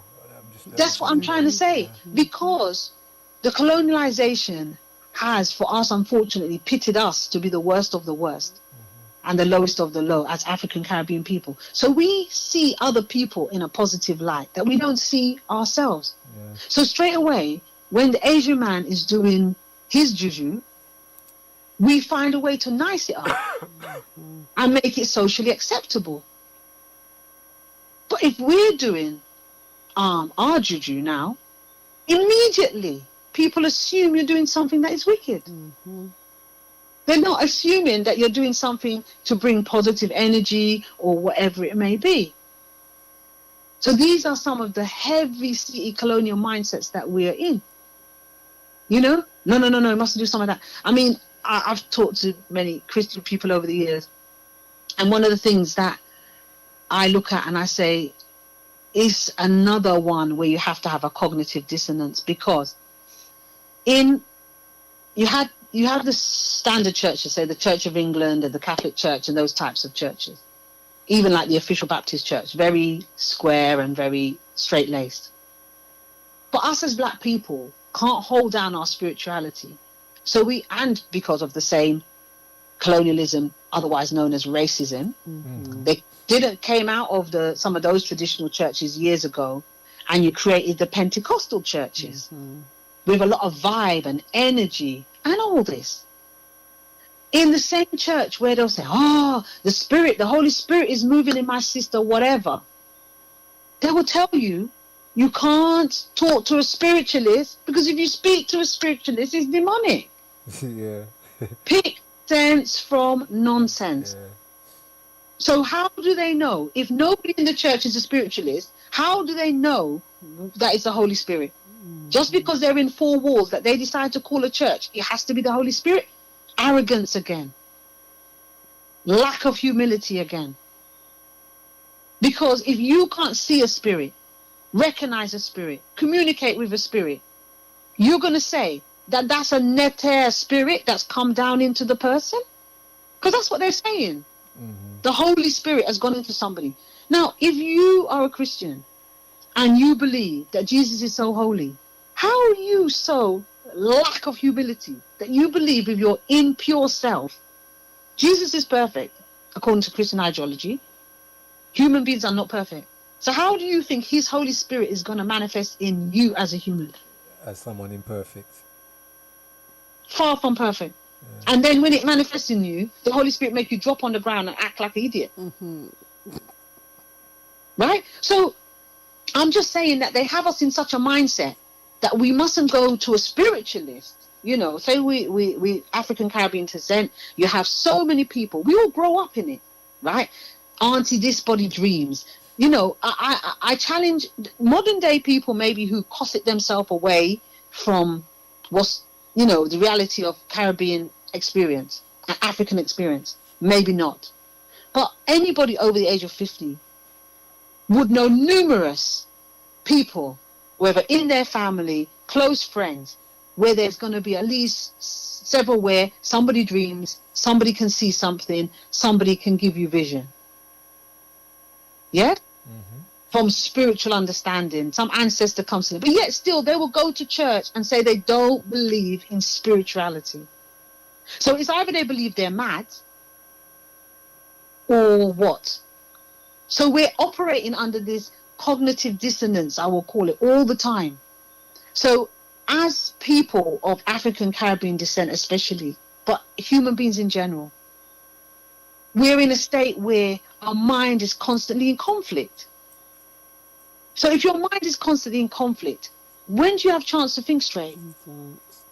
It's easy then to follow, you know, what you're directed to do, because your mind can't cope with all the cross information, because what you inherently know, you're constantly driving down your intuition. You know, because then you're in these places where, you know, they tell you, oh, this is in spirit and in truth in the more traditional church, but nobody does anything spiritual. You know, if you go to a Roman Catholic Church, they don't do anything, but yet still the Roman Catholic Church have exorcists. So what are they exercising? Yeah. The Roman Catholic Church have official exorcists, not every priest, but you can go if you need one and find an exorcist. What are they exercising if everything is down in the ground until Armageddon comes? What are they exercising? Well, I worked with a Polish girl, and she said whenever they move into a new home, they always get the priest to come there and exercise the place. Right. Yeah. But, you know, so but what I'm saying is, who's going to tell her that's juju? Nobody. But when it's us, if you moved into a house and you said, oh boy, I'm getting the traditional priest to come and clean out spirit. Oh, you believe in that madness? That's what I'm saying. They've got us on lock.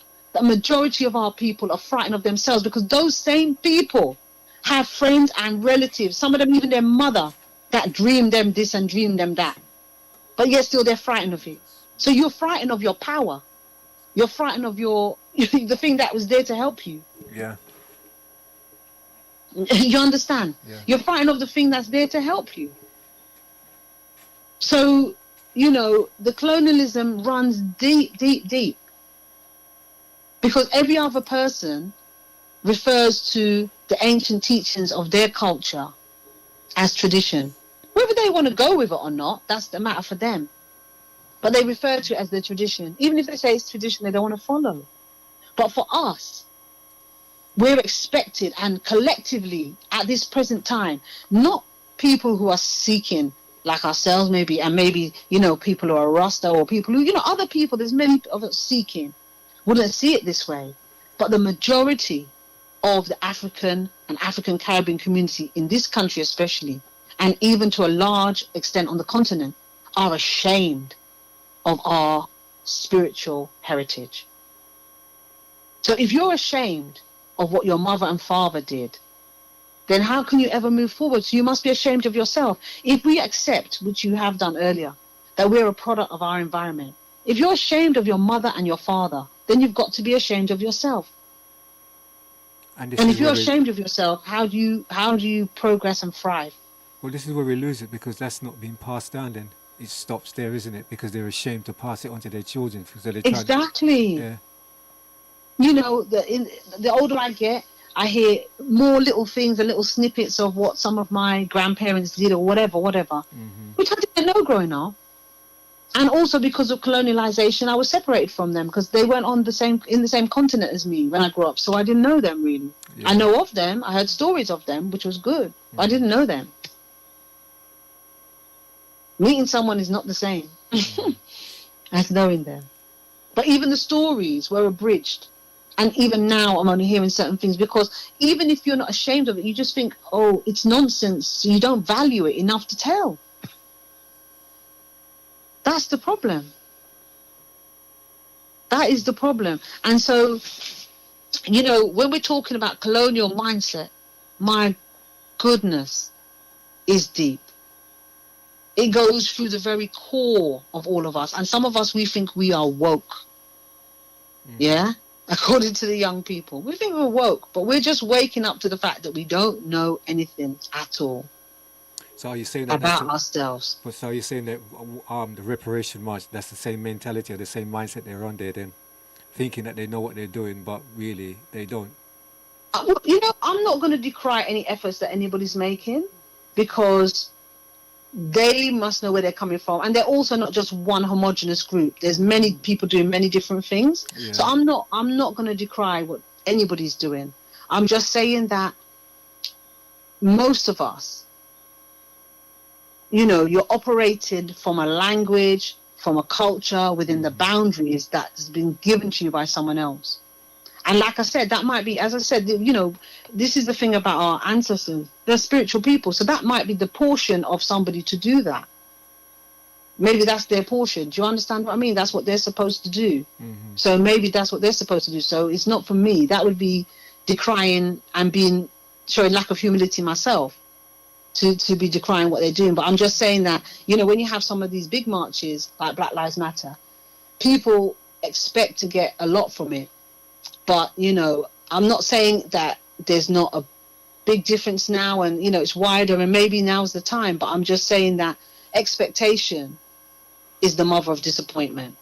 Mm-hmm. So, you can see the play and see how it goes. But, I would say don't expect too much. And if something comes, then, that is, an unexpected gift. But we've seen these types of things before. And sometimes things are allowed because, again, it suits the agenda of something else. It's another distraction from other things that may be going on. Mm. So it's the illusion, really, isn't it? Because when we look back from when we was in chattel slavery, and now we don't see those chains no more, so we believe that we're free. But nothing really has changed. We're in the same spot as we were. For humanity in general. And that's why I'm saying that really, I think the only thing you need to do, you have to live your life, don't get me wrong, but in terms of emancipating yourself from the mental slavery, for everybody, is to go back to the ancient way of being, because the ancient tuition, say, in the earth center, you have Per Ankh. It teaches you many things. You have your Medu class, so you're learning what modern Egyptologists call hieroglyphs, but we know it's Medu. That alone taxes your brain to even try to understand the concepts, conjugate the language, the way that speech was done is a conceptual language, whereas a lot of the time when we are speaking, It's a deceptional language. Mm-hmm.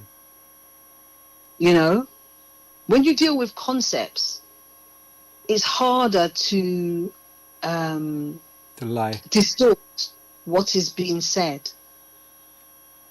But when you're dealing with just words, you know, you can say something with one tone or a different tone. It gives different meaning. And, you know, good is bad, bad is good, you know, all sorts of things. What's good today is bad tomorrow, all the rest of it. But if you're dealing with the concept, it's closer to truth. And just by the way the language is written, because it's, you know, our ancestors worked on what was given by the divine. It's a divine language. Mm-hmm. It was the language given to humanity by the divine. So therefore, that alone carries energy. You know, if you talk about, say, Hindus, you see these ohms everywhere, yeah? And they believe that the sound carries, you know, energy and power. And Medu was the original language. So just by studying that alone, it shakes up your mind. It shakes up your mind in a way that is difficult to explain, but good to experience. Very difficult, though the language is, but it shakes up your mind. And when you do Kai Tibi, you know, meditation, what a better word, but it's actually more than that. It's philosophy and meditation. It gets you to look into the world, the way we see ourselves, and so on. And the thing about Umtam that I like, that the buck stops with you. It's not busy, even though it touches on politics, because it's a reality. It touches on the world around you, but from a different perspective. It's not getting into that lock battle of really the fighting a battle against whatever the pervading colonial issue is at the moment. It touches on it enough for you to understand yourself. And the battle is with oneself. And if you think about it in the modern world, it's very true. You know, people need a lot of time to go and see psychotherapists, counselors, drug addiction people, also alcohol addiction people, all sorts of things like this. Play therapists even for children, a lot of different people. So that is trying to help people with the battle that they have within themselves. But that's only increased, though, isn't it? A demand for those things you just listed there, because of the pressure that they're putting on people now. They know that they're going to need those services. Yeah, and there's less of it available, because if you're not doing it face to face and so on and so forth. So but the thing about it is, it's the mind that we need to elevate so that we can actually understand ourselves. Because even if your people are busy fighting a battle, who is fighting the battle? I'm fighting a battle with you. If I don't know who I am, then what kind of battle can I be fighting? Yeah, definitely. Most people are fighting that battle with themselves to try and come to terms with themselves. Shame, pride, guilt, all these things that have been put upon people as part of the colonial effect. Because, we know this common thing where fairer skinned people are given preferential treatment to darker skinned people. So all these things are pitting people against each other. The sadness of hearing people who have grown up where maybe one parent has said, oh, they don't like them because they're too dark. But yet still either they or the man or woman they chose must have been dark. Otherwise, how did the child come out that way? But, that's self-hatred to the core. But that kind of self-hatred is probably easier to see. But other forms of self-hatred, people are constantly having to think about how they're perceived in society. As a person of African descent, African Caribbean descent, you're constantly on that thing, because people have so many negative stereotypes. So you have to consciously be dusting it off. So even that alone means you're paying attention to it. Even if you've learned over the years to how to let it go better than others, it's still a thing. So, you know, we can't pretend that colonialism doesn't affect us, because it does very much so. We're living in this world, and the whole world is dominated from that mindset. If you look in Africa or Merita, as we usually say now, majority of the people who own stuff prior to independence, or companies, whatever, still own it. Not, you know, none of those companies were given back to the country, the new country that was forming, to say these are the assets belonging to the country. They weren't nationalized, you know, they were not nationalized. So even though the colonialism allegedly was supposed to have come to an end there, it hasn't really, because the same people are taking the natural resources out of the country while the country is still poor. Yeah, this is where the So- neo-colonialism comes in, really, isn't it? We see our own people in those positions thinking that we're governing ourselves, but we're not really, are we? No, and as we found out that, you know, countries were still paying reparations to France. Yeah. And certain countries have to, or the French countries have to take 85% of their money that they make and deposit in the French bank. And then when they want some of that money to do something in their country, the French government will decide how much they will give them, and they loan it back to them. Now, this is what I'm telling you about madness. Huh? You give somebody your money back, they're supposed to be giving you interest, and you access it when you like because your money. No, they loan them back their money at interest. So sometimes when you have these countries say, oh, how do they get into that GDP? And oh, they owe so much debt for taking back some of their own money.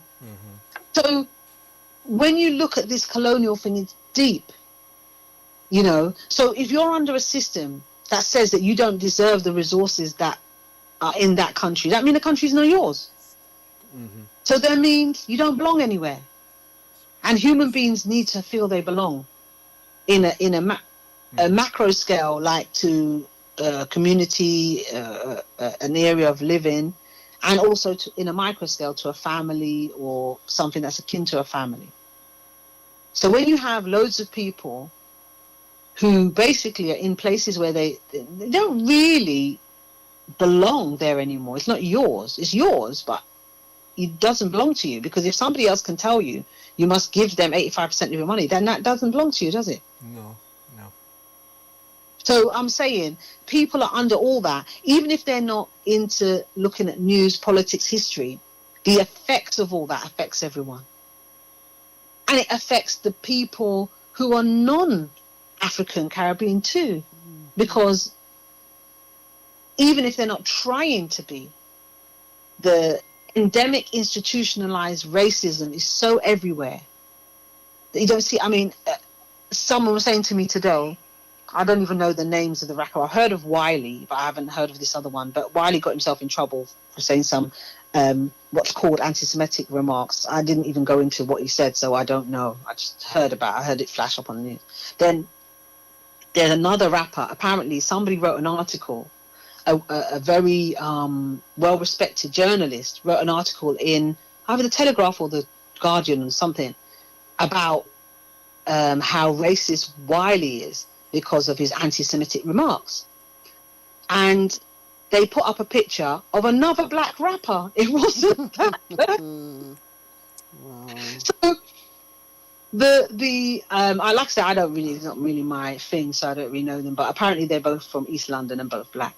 So the other guy, who is actually a television actor as well, put up a post and said this is his only post to say how ironic it is that you're saying how racist Wiley is, but yes, so you put up my picture. I'm not associated with anything that he said whatsoever, and I'm the other black rapper from East London. So it just shows how the racism is so endemic.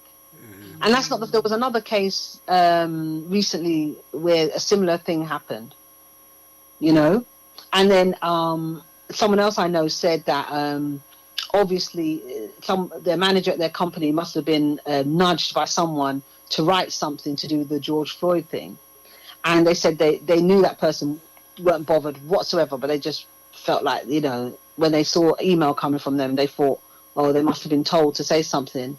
And the manager referred to him as, instead of George Floyd, Lloyd George. So, you see what I mean? So, you know, if it's so deep in other people, then it has to be deep in us too. You know, I mean, have you heard of the nursery rhyme "Ring a Ring of Roses"? Yeah. Right. When did that nursery rhyme come out? I don't know. I've just heard it from when I was a child. I've always heard it, really. Do you know where it comes from? It was referring to the plague, wasn't it? Was it a plague? Right. Yeah. When was the plague? In the 1800s. Was it a black No. plague? It was longer than Was that. 1600 or something? Was that the black Yeah, plague? 1600s. Yeah, if it was the black plague. Long time yeah. ago.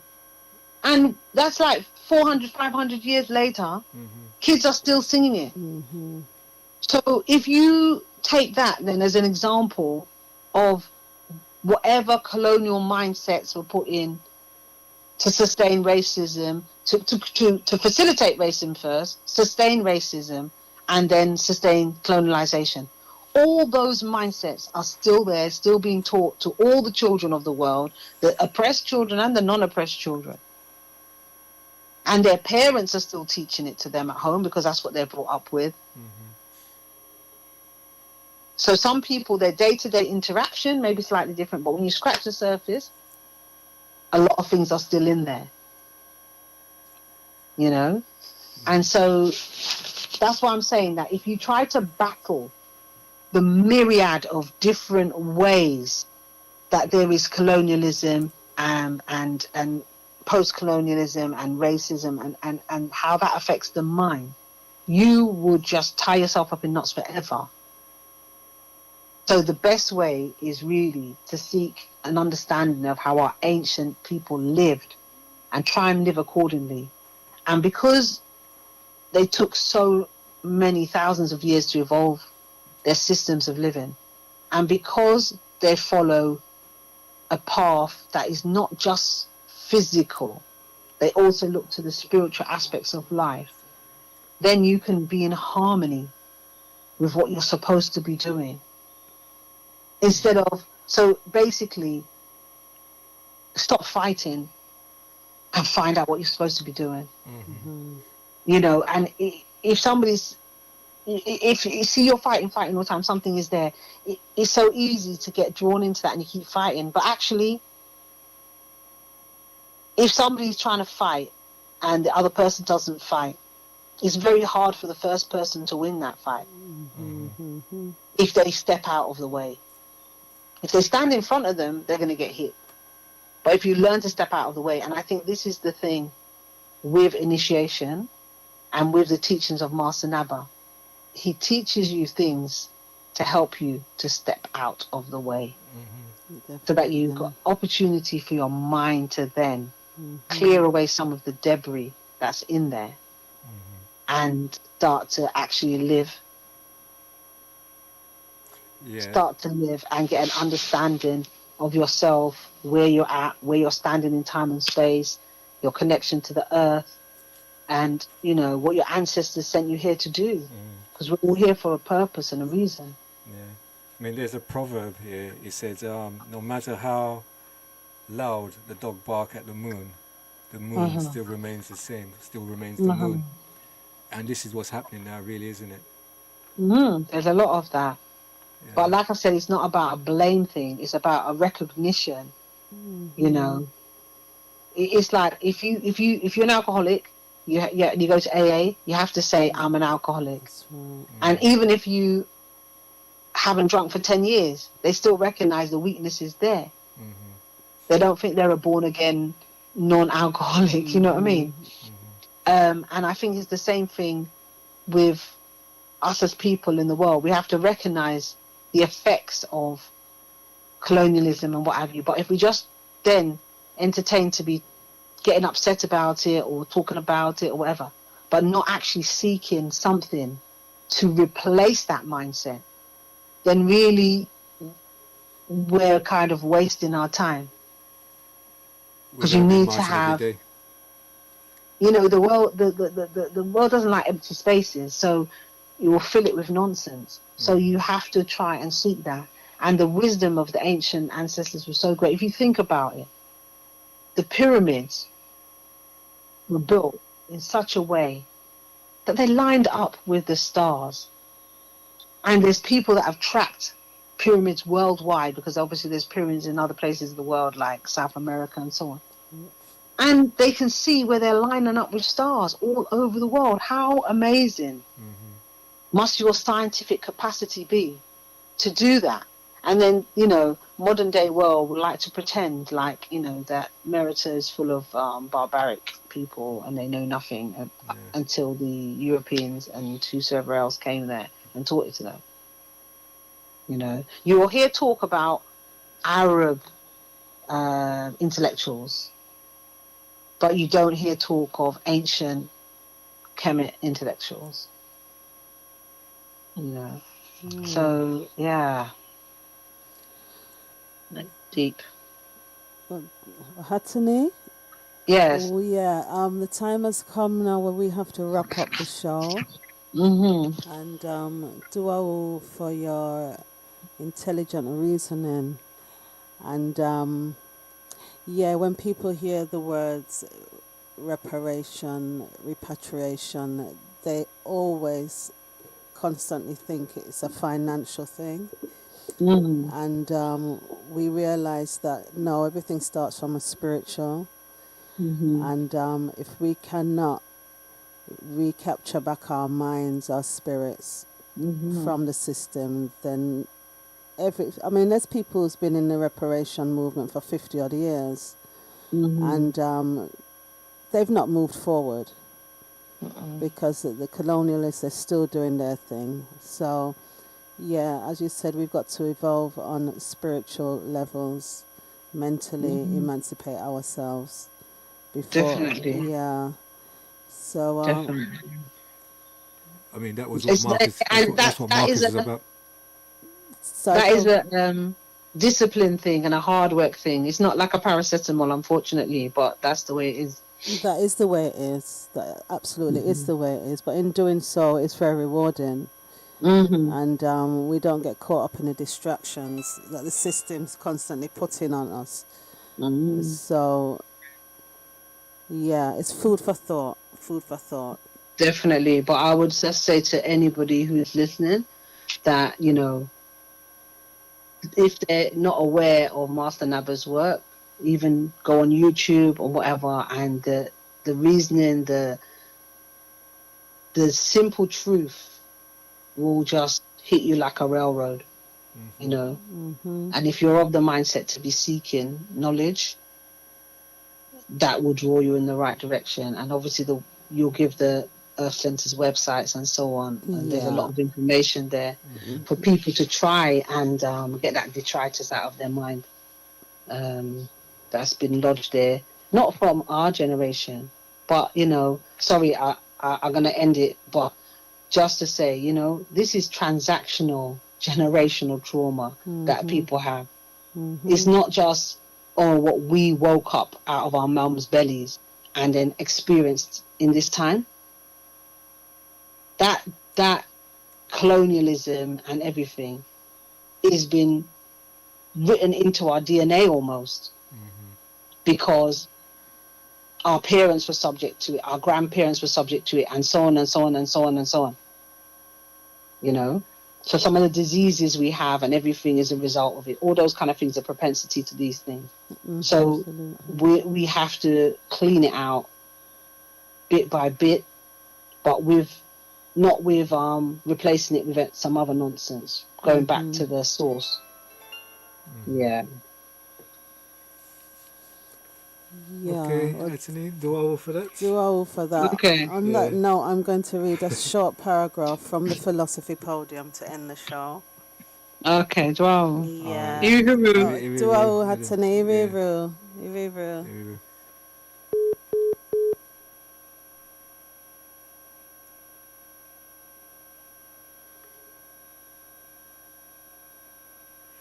So I'm going to just read a short paragraph from the Philosophy Podium, a Dogon perspective, just to wrap up this topic on colonialism. Um, so this is written by Master Naba Lamusa Morendenebig. So one can see that these people do not respect us. He's referring to the colonialists. And I'm wondering if they see any difference between us and the animals they have locked up in zoos, or even what they call livestock. This is the face of colonialism. Or let's say this is one of the faces of the cancer that is eating this world. These crazy and mentally and morally deranged people find themselves with a lot of power in their hands.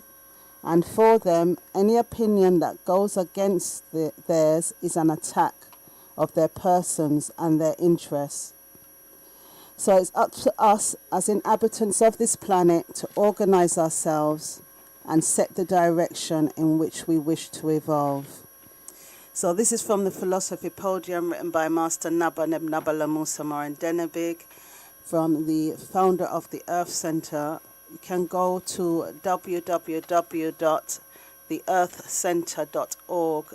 Center is spelled CENTER.org to find out more information about the Earth Center and where you can purchase the publications, the books and the calendars, the 77 Commandments. Also, you can go to www.theearthcenteruk.com for the UK website.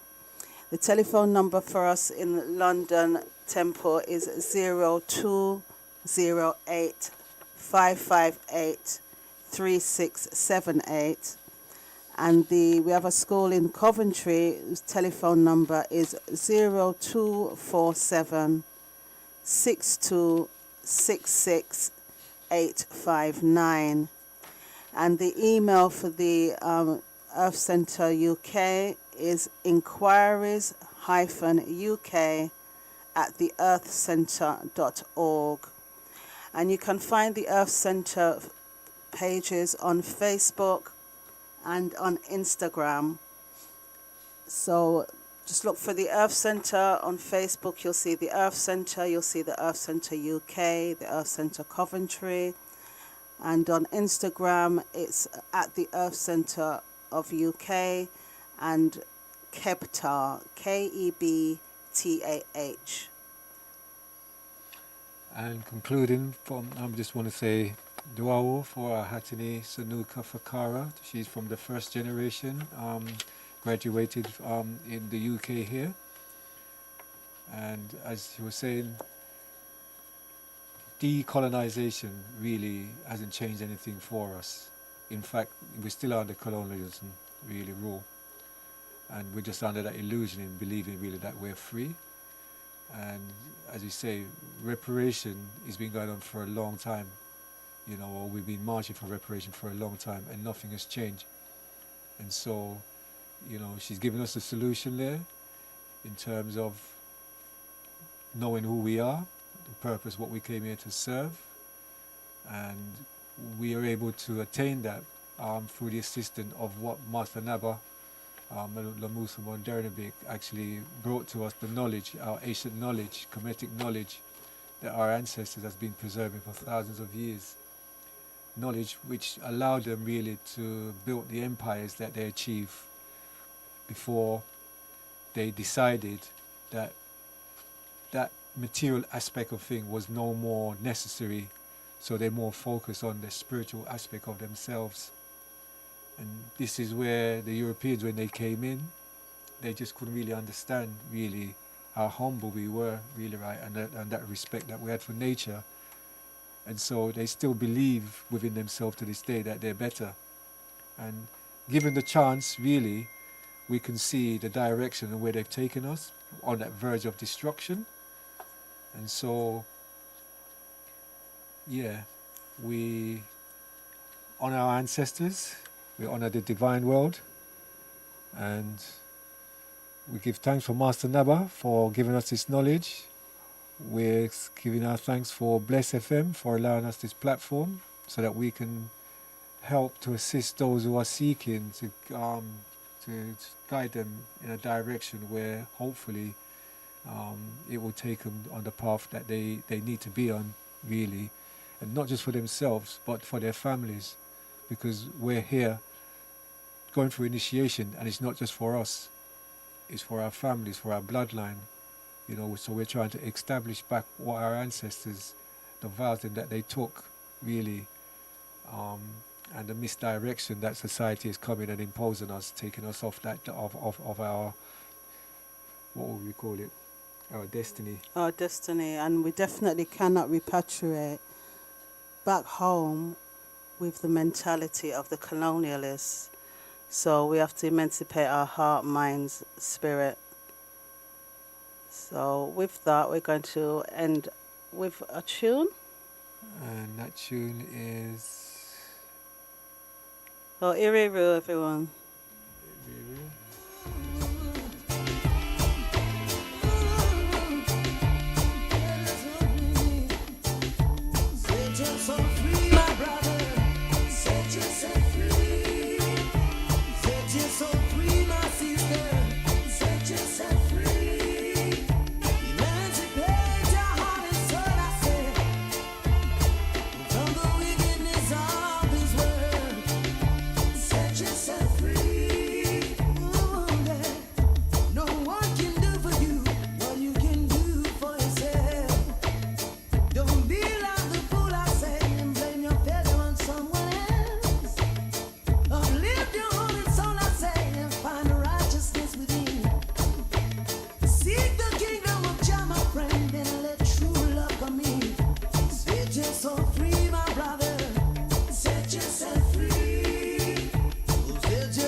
This song goes in the memory of the beloved prophet Nebnabala Musa Mordinabig, the doggone priest, Mahir, the truth teller, Bisina Basa, which means I'll be appreciated after I'm gone. He's the man who overcome the devils with love. He's the man who speaks because he has something to say. The man of wisdom, the definition of humanity. Mahir, Mahir, Mahir. From far away, from far away, far away, from far away, West Africa, from far away, Prophet Naba, far away, Lamusa, far away, Nabi, far away, from far away, Prophet Naba, far away, from far away.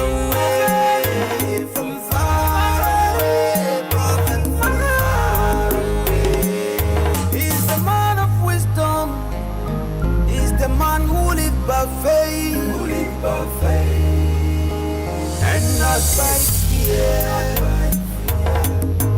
His greatest wealth is the richness of his soul. He's the man who lives by faith and not by fear. He's the double-edged sword. He's the double-edged sword. He's the key to unlock their treachery. Follow truth and you shall find him. He's the definition of humanity. He's the beginning and the end. He's the prophet never far away. From far away, far away, from far away. West Africa, from far away. Prophet never far away. La Musa, far away. From far away. My prophet from far away. Prophet never far away. From far away. From far away. Prophet from far away. Bob Marley say, emancipate yourself from mental slavery. None but ourselves can free our minds. Have no fear for atomic energy, 'cause none of them can stop the time. How long shall they kill our prophet while we stand aside and look? Some say it's just a part of it. We gotta fulfill the word. Come to Maheru, come to Maheru, come to Maheru, come to Maheru, come to Maheru.